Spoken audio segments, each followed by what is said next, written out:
Hey, third graders, we're going to read a couple short chapters of The Year of Miss Agnes today. And I want you to focus on how illustrations and words in a story can kind of explain some relationships and how they can really tell us a lot about the mood of a story. Now, we know that in The Year of Miss Agnes, we have the cover that shows us a picture, but inside the story, the only illustrations we have are at the beginning of every chapter, those fish bones, right? So, what do you think those fish bones might be trying to tell us about where they live in the story, how this kind of affects their life? So, we're just going to read a little bit of these two chapters, and then we're going to talk about this simple illustration in this particular book. Okay, chapter 9. In November, little Pete had to go to the trap line with his grandpa and his dad and his uncles. Little Pete's Auntie Bernie usually went to winter camp with them and did all the cooking. Little Pete's mom was dead. That's why. A long time ago, when little Pete was just born, they had measles at our old village of Dolby. Those measles killed a lot of people, mostly the old people and the babies, but little Pete's mom died then. Big Bernie, we always call his aunt. She was really big, like little Pete, and could do anything a man could do. Once, she even made a cabin by herself. 8 logs high, Grandpa said, and it was a good one, too. Usually, little Pete was dying to get out to camp as soon as it snowed. He really liked it out there at their camp because he liked being out in the woods. But he didn't really want to go this year because school was so interesting with Miss Agnes there. Most of all, he didn't want to miss the end of Robin Hood. He wasn't good enough at reading to read it for himself. So Miss Agnes read extra long the last day he was in school, and we finished the book. So little Pete was glad of that. And Miss Agnes gave him a little notebook and told him to write in it every day so he wouldn't forget all he'd learned about printing nicely. A few weeks later, Roger went to camp too. Roger's family was very big. There were 9 kids altogether, and he was the only one still going to school.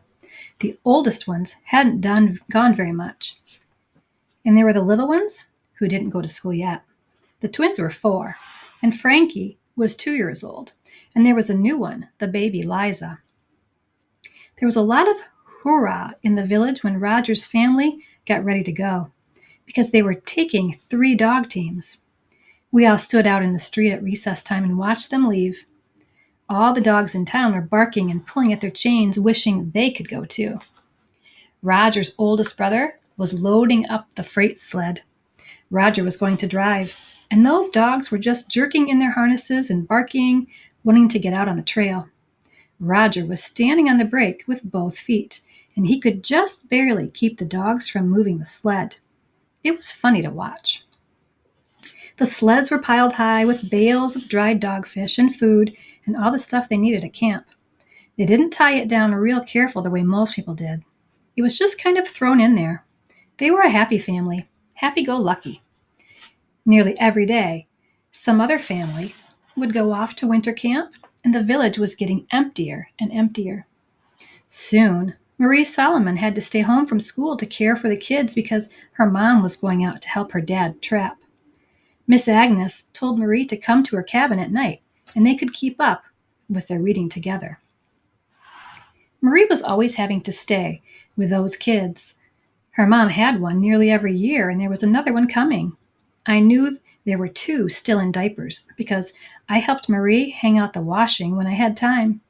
I liked to help Marie because she was always so happy. She had to do the wash every day in the old gas washer just to keep up with the diapers. That took a lot of water. We had to melt snow to get water in the winter. Sometimes Grandpa and the other men would cut big chunks of ice from the lake behind the village too. Ice makes lots more water than snow.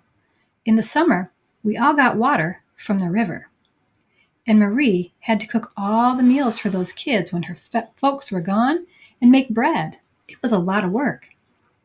Still, she had time to curl her hair in these rods she had from the Sears catalog, and she made it look like in the magazines. turned back away from her face. And she kept that house clean, too. The floor was always swept. My grandma thought she was a really good girl. She was just proud of her. But Mama didn't think much of Marie because she was always singing to the radio when you came in that house. Mama thought work was too serious for singing. And because Marie was always the one who danced most and the longest when we had a dance. All of Roger's big brothers and whoever was there from some other villages, they all wanted to dance with Marie. That made Mama look sour when that happened. Miss Agnes didn't like Marie having to take care of all those kids herself, I could tell. You need to know how to read and write and get along in life, Miss Agnes said to Marie. But I could tell. Marie thought she already knew how to do everything she needed to know to get along in life. She was proud she could already do everything a woman was supposed to do. I think Miss Agnes worried about Marie because she didn't learn fast, or maybe because Marie was so good-natured, she'd do what anybody said. Anyway, she kept Marie at it, even if it wasn't coming to school with us. Marie wasn't the only one. Plasker's father came to Miss Agnes's cabin sometimes at night, and she helped him learn to read and write, and even Old Man Toby came to learn to write his name. Miss Agnes didn't think school was just for kids. You have to keep learning all your life, she said. That was a good thing to think about, always learning something new. It wasn't like you had to hurry up and learn everything right away before the learning time was over. It was like you could kind of relax and take your time and enjoy it. So in this chapter, we learn a lot about what they're doing, right? They're all going out to camp. And people are leaving town, missing school. The kids don't want to miss school because they're loving learning from Miss Agnes. But they have to go because they need to go out and trap and find food so that when wintertime comes, they've got things stored up. Let's continue with chapter 10. This one's not very long. Again, there's that picture of the fish bones, right? I wonder what that means. What is it trying to tell us? There were a lot of different things we did in school with Miss Agnes that were fun. More fun than we ever had in school before. She had a little squeeze box, like some of the old miners had. A concertina, hers was called. That's kind of like an accordion. Theirs were bigger and square, and hers was little and sort of round with straight edges. She told us, but I forget what you call that shape. Sometimes, any old time of the day, we never could tell when, she'd take it out of its little case and we'd sing.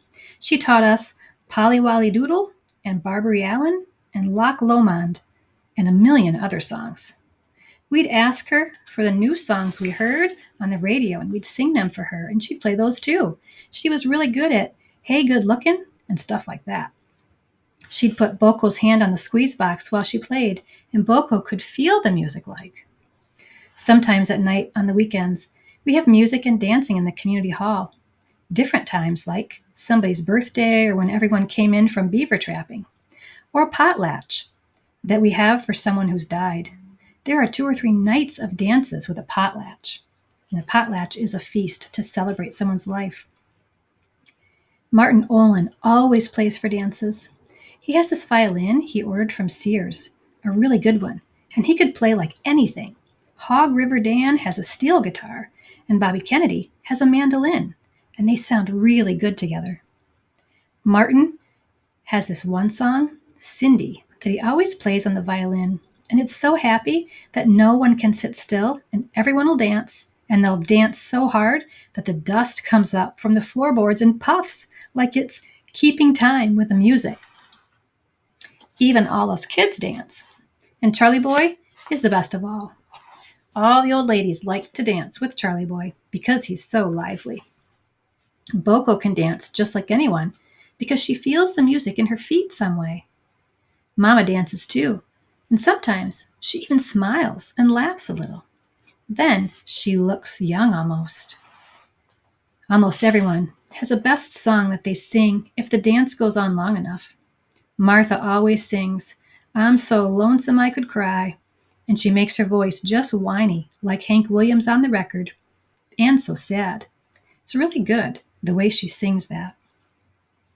This is how it is at a dance. The men line up on one side of the wall and the women on the other, And when a man wants to dance, he comes over and just kicks a woman on the leg, just a little bit, to show he wants to dance with her. And then they dance. And then there's a circle, when everyone walks around with his partner around the room. And then they play another song and you dance again. That way you dance twice with the same person. Grandma says that's the way they learned it from the old miners who came into the country when she was a girl. That's how everyone learned to play the guitar and stuff, from those old timers and from listening to the radio. Old timers are people who have lived in that community a long time. When we had a dance, we'd go get Miss Agnes, and she'd bring her squeeze box. That way she could play, and guys who were doing the music could have a turn to dance. Boy, she knew some good ones, too. Ones she never played us in school because they didn't have words to sing. They were just like Martin's songs. You couldn't sit still. But Miss Agnes would never dance. She'd just watch us and laugh. So again, we're thinking about how illustrations tell you a little bit about the story's mood, right? We know that fishbone picture is at the beginning of every chapter. Let's look at this. I kind of made a little bit of a, sort of like a Venn diagram. I put fishbones in the middle. I want to think about what's the point of having the picture of the fishbones, right? They're there in the story to kind of tell us a little bit about what's happening, right? So at the beginning, there's fishbones. It represents a little bit of kind of the difficult life that they have in Alaska and also the plentiful life. So kind of hard things and really good things, right? So there are some examples from both of those chapters. We looked at, in chapter 10, they talked about that potlatch, right? Dancing, and it went on for 2 or 3 days, right? Having all those kinds of fun parties to celebrate someone. So the fish bones represent something that's really good, doing something that's fun like that in chapter 10. In the previous chapter, chapter 9, something they described that was really hard and sad that happened in their community. Do you remember? It happened to older people. It happened to a lot of babies. It also happened to little Pete's mom. Do you remember? Talked about people in the village dying from a disease called the measles. Okay, people don't get the measles anymore because we have shots for them. But the fish bones tell us a little bit about the mood of the story, right? They're kind of showing us there are some kind of sad and difficult things in this chapter, but it's also showing us that there are some good and plentiful and happy things that happen. That is something that they go out and fish for, right? So it helps them to stay alive by eating fish. But if you look at the fish bones by themselves, they look a little sad, right? A little empty. So thinking about illustrations in a story, even though there's just one, they're trying to tell you something about, right, what you're going to read in the chapter. Maybe it's something plentiful, something good. Maybe it's something that's hard or a little sad in their community. Okay, tomorrow we're going to learn a little bit more about illustrations in a story.